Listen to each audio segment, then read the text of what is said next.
Chances are, if you're a bedroom guitarist producing instrumental music, your drums are gonna sound terrible. But that's fine, we can fix that. Hey, guitar type internet people, subscribe.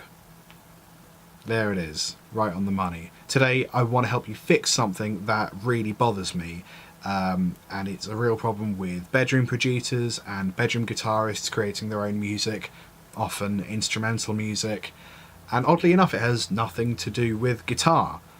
The problem is unrealistic sounding drums. As a guitarist you probably have a reasonable idea of how your guitar works, and you probably have a reasonable idea of how a bass guitar works, so you can either record bass on your tracks the same way you record guitar, or you can make a MIDI bass sound half reasonable. The thing that'll let you down though is having a good live sounding drum kit, unless you want something intentionally inorganic like electro music. But I'd say in general, if you're writing rock, blues, jazz, you want the drums to sound like they're actually being played by a human, right? So that's what we're going to learn today, a few ways of making MIDI drums sound more real.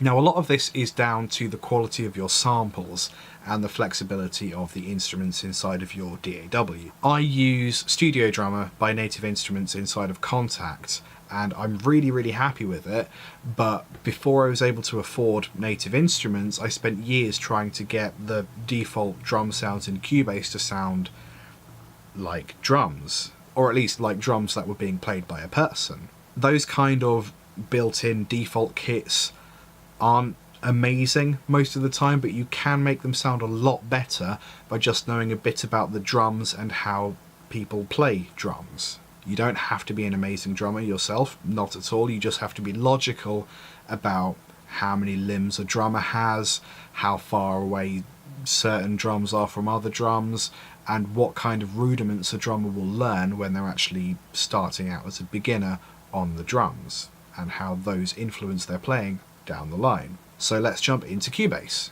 So let's start by opening up a new instrument. We're going to go with one of the ones inside of Halion Sonic, which is what ships with Cubase. And I always used to like the Alta kit. So always rename your tracks. So let's start by writing a simple, maybe a 4-bar.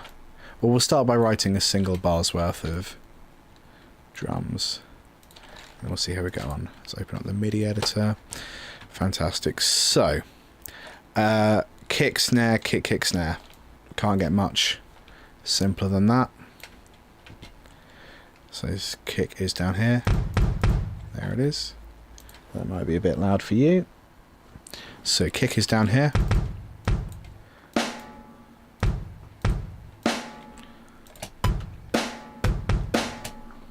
Perfect. Now let's add in hi-hats. So now we have this. Sounds like drums, really, doesn't it? So now that we've got that, the first thing we're going to do is change the velocity of the hi-hats. So if you think about the way beats work, the beats we want to focus on, the main beats of the drum fill in most music, are going to be the 1, 2, 3, 4. Yeah, fair enough. So what that means we can do is lower the velocity of the in-between notes. So the 1 and, the 2 and, the 3 and the 4 and. And obviously you can shift emphasis onto other beats if that's something you want to do musically. You should try and reflect that with your hi-hats. So I'm also going to assume that the first beat is going to be a little bit higher, a little bit harder rather. Perfect. What else can we do? So we're going to do the same thing with the kick drums. So it's fair to assume that if you've already hit a drum, the next time you hit that same drum, if they're in quick succession, it's going to be slightly lower in velocity. That's just logic, I guess. So we're going to lower that as well. So now our drum loop sounds like this.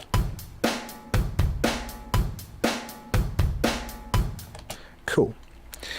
So if we were to add in any extra drums, so maybe a couple kicks there and maybe one here, we'll make sure that those are quite low velocity as well, because they're coming in between, what are they on, 16th beats, so they are going to be pretty quick. And yeah, you've got to make sure that the emphasis is on the beat, right? So let's duplicate this. There we go. Normally when you start a phrase with drums, you hit a crash cymbal to start with. So we'll do that. So let's think about where a crash cymbal is. It's usually going to be above the hi-hat. Boom. You might not be able to get back to the hi-hat in time, especially, you could argue, does it really matter? Does this beat matter so much that you have to get back to that hi-hat in time? And I'm going to say no. Does that sound any different to this? And again, without. And with. I'm going to say no. May as well leave it out, make it easier on the drummer. Let's have a fill at the end here. And we're just going to do a simple snare fill. So what's the first thing that's wrong with it? Well, you can't do a fill and have the hi-hats on top as well. So we get rid of them. And the other thing is that if you're hitting drums in quick succession, so if you're doing like a snare 16th note fill, one of your hands is going to be weaker than the other.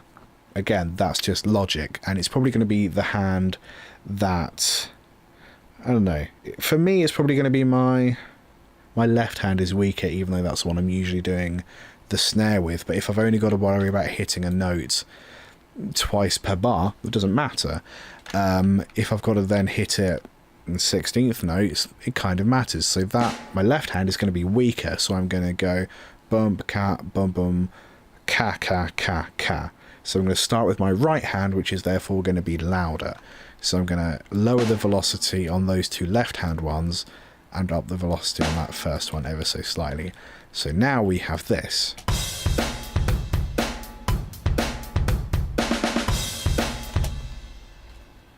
Way better. So let's duplicate this again.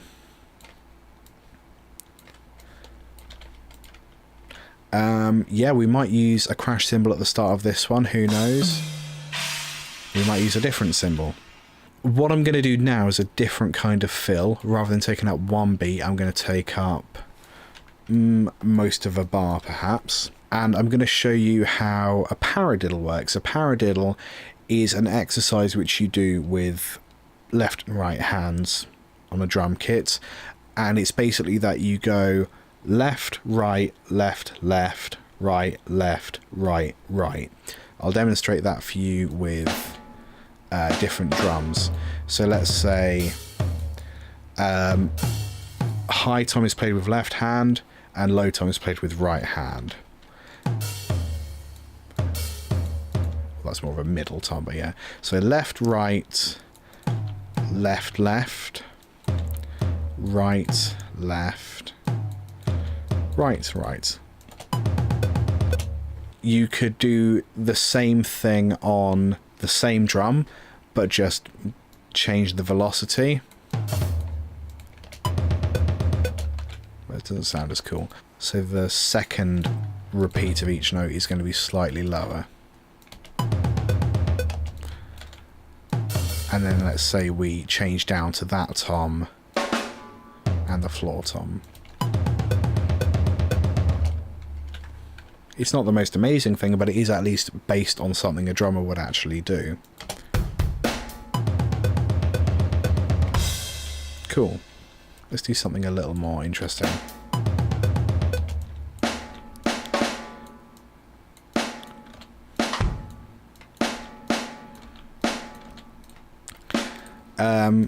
Just because that occurs to me, it might be fun.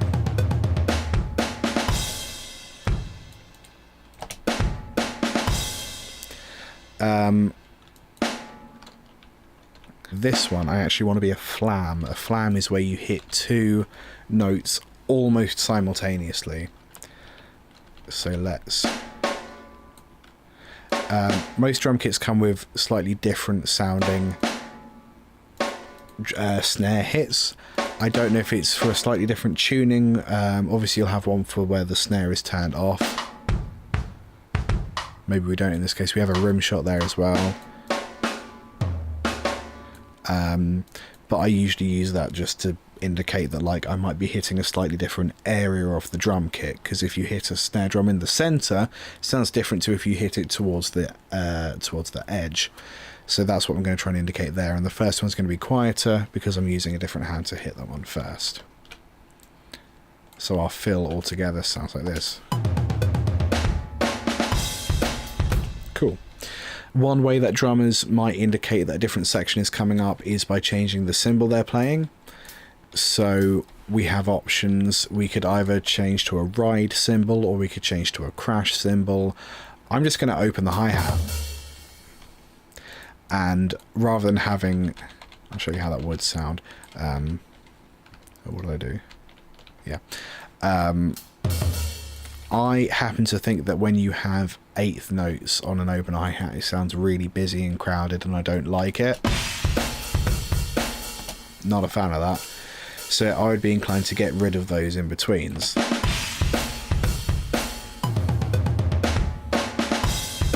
There we go.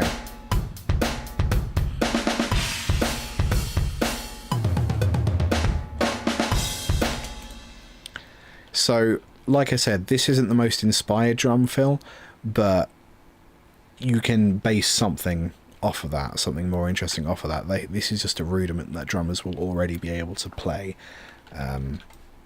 So it sounds more realistic, I guess. Right, so we've talked about writing a basic drum pattern, we've talked about velocity, we've talked about specifically alternating velocity between hits on the same thing, on the beat and between the beats, and then repeating the same hit left and right hands with reduced velocity. Changing cymbals we've talked about. Paradiddles we've talked about. There's loads of other kinds of paradiddle. Double paradiddle, paradiddle diddle, there's loads, and they're worth learning if you're going to write drum parts. And we also spoke about flams. Fantastic. So that is all I really wanted to talk about in terms of velocity. And that is probably the best way to make it sound like it's actually being played. Another thing we're going to do is called faking mic placement. Well, it's not called that, that's what it is. We're going to fake that these drums have been played in one room together by one person. And that really sells a live kit sound when we record any instrument, but when we record drums, we put a lot of work into making sure that microphones only pick up the sounds that they're supposed to. So when we hit a snare, we only really want the snare mic to pick that up, even though other mics will pick up that sound. We call that mic bleed. And when we sample a drum kit, we only really sample one sound at a time. So we hit a snare and we use the audio from the snare mic, even though the kick drum mic will pick it up as well. The sound that makes it onto your DAW or whatever software you've paid for is probably only going to be the sound from the snare mic. That's fine because it means you get a really pure snare sound, but it doesn't necessarily sound like that snare existed in the same room as the rest of the drum kit, because it might not have actually. I'm going to duplicate this kit. There we go. I'm going to rename the first one skins and the second one cymbals. And in the skins one, was that the skins one? Yeah, the skins one, I'm going to delete everything that isn't a skin. So cymbals, see you later. Hi-hats, see you later. In the cymbals one, I'm going to delete everything that isn't a cymbal. So snares, see you later. Toms, see you later. Kick drums, see you later. So now what we're going to do is create a separate room effects channel. There we go, I'm just going to call it room. Now I'm going to send my cymbals there, maybe at like -4. I am going to send my skins there as well, but at something like -22. And this is going to mean that my cymbals are louder overall, so I'll compensate that by putting that down to -8. We can adjust that if we need to. The reason I've put the skins track going into the room as well is just to represent mic bleed. That's all it is. So in the room I am going to add some reverb. And let's see what they've got if I type in drum. Brighter drums. Perfect. I'm going to mix it a bit more than 50%. So let's have a listen to that. So that needs to be a bit louder. So actually in the... where's it gone in the sends? I'm going to put that to 0 and we'll try again.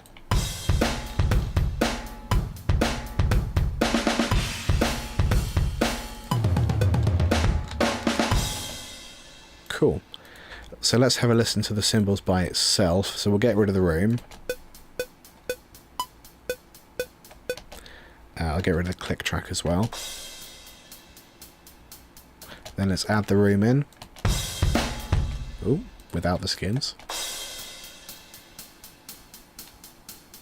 Yeah, you can hear that reverb a bit more.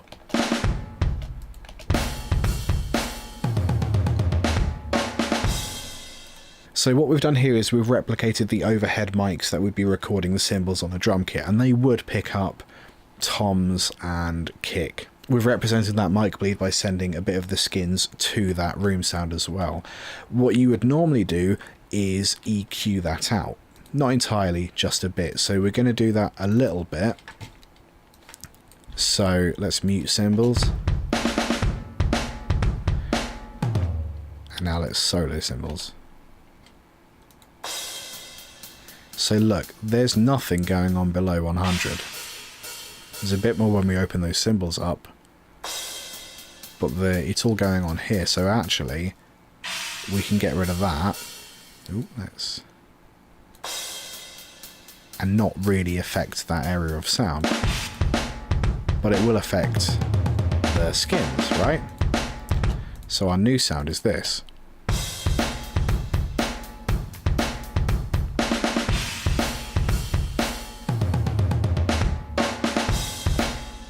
So that just helps sell realness a little bit as well. I would say because we're using a sampled drum kit, you don't actually need to process drums much more than just faking a bit of mic bleed. If you wanted a really big snare sound, you could do a separate snare send. I'm going to let you Google that in your own time if that's something you want to do. It's much the same as what we did with the cymbals, just with the snare. So hopefully that'll be enough to get you writing some slightly more convincing drum loops. Like I said earlier, the absolute best thing for you to do is to actually sit down at a drum kit and for a few hours just start learning the absolute basics of playing the drums, and then you can apply that knowledge to your music. Sure, it'll take time to learn an instrument like it'll take time to learn guitar, and then you can apply whatever you learn there to the music you're writing. And sure, it takes time to learn an instrument just like it took time to learn guitar, but it will absolutely pay off. And if you start playing with other musicians, the drummer is going to really like you because you can actually talk to them about the instrument they're playing. You don't just say, oh, do a fill there or do something stripped back there. You can actually say, oh, can you do something based on a paradiddle, maybe on the toms? Like, you'll actually be able to use the language that they know. And also you won't ask them to do things that are physically impossible, which actually happens a lot to drummers. Thanks for hanging out and watching. If you haven't subscribed, you absolutely should subscribe. It's just important. And I said, did I say please? I can't remember if I said please, but you should anyway. Like the video as well, that really helps. If you have any questions or comments or suggestions for future videos, that's what the comment section is for. I'll reply to you if I'm able to. I usually am. Anything else? Nope. I think that's everything. Thanks, and see you later. Bye.